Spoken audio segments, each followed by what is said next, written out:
یہ ہوٹل 83 میں شروع ہوا تھا، تو اس کے بعد جب 89 میں یہاں حالات بھی خراب ہو گئے، اس کے برعکس ہم نے بزنس پروفٹ میں اس ہوٹل کو چلایا. بزنس کم ہوا تھا لیکن تو بھی ہم نے پروفٹ میں چلایا اس ہوٹل کو. اتنا پروفٹ چلایا کہ 95 میں ہم نے 120 امپلائیوں کو 120 لوگوں کو پھر بزنس دے دیا، پھر ان کو جاب دے دیا 95 میں، کیونکہ بزنس ہمارا اتنا بہت چلا تھا. 95 میں جب حالات خراب تھے 120 لوگوں کو ہم نے پھر روزگار دیا اس ہوٹل میں. تو اس کے بعد چلتے گئے ہم پروفٹ میں تھے، کیونکہ ہمارے پاس اے جی ڈپارٹمنٹ کے 60 کمرے لگے ہوئے تھے، CRPF کے کچھ لگے تھے، اور بھی گیسٹ آتے تھے باہر سے، جو VIPs آتے تھے، یہاں بیوروکریٹس آتے تھے، جو سرکاری ملازم آتے تھے، وہ ہمارے ہی پاس ٹھہرتے تھے کیونکہ سیکورٹی زون تھا. تو اس کے بعد اتنا ہوٹل چلا 2012 میں پھر ہم نے 60-70 امپلائیز کو ہم نے پھر دے دیا جاب. ہوٹل اتنا چلا کشمیری یوتھ کو ہم نے پھر 70 امپلائیز کو دے دیا جاب. 70 امپلائیز ہم نے پرمنٹلی اپائنٹ کیے 2012 میں.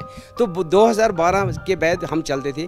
آج کے ڈیٹ میں 2 کروڑ روپیہ 1.70 کروڑ روپیہ ہم پر مہینے کماتے ہیں، مطلب پروفٹ میں ہیں.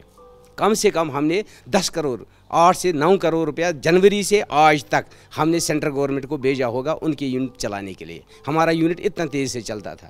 مگر بدقسمتی، یہ ہم بدقسمتی کہیں گے، اچانک ہم نے گورنمنٹ نے بلایا، چیف سیکرٹری نے، جیسے آپ نے پہلے بھی سنا، چیف سیکرٹری نے بلایا کہ آپ ہمارے ساتھ میٹنگ کیجیے. ہم نے EJEC کو ساتھ لیا.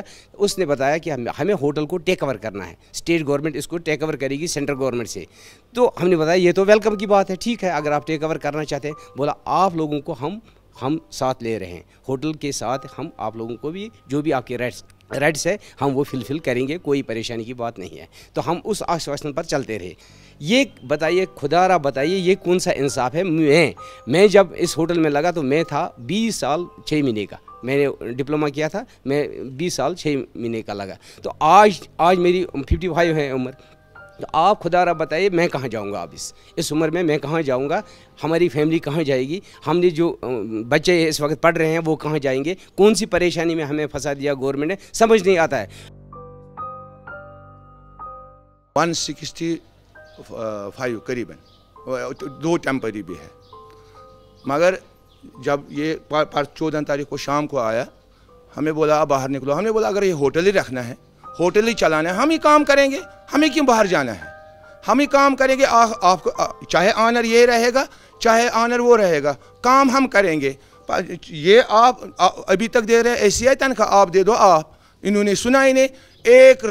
پورے آج مطلب 14 تاریخ 3 بجے سے برابر 15 تاریخ کو شام تک انہوں نے ہمیں نہ چھوڑا باہر، نہ ہم نکل رہے وہاں سے. مگر کل 15 تاریخ کو انہوں نے کیا کیا، شام کو 5 بجے بائی فورس ہمیں نکالا ہے وہاں سے.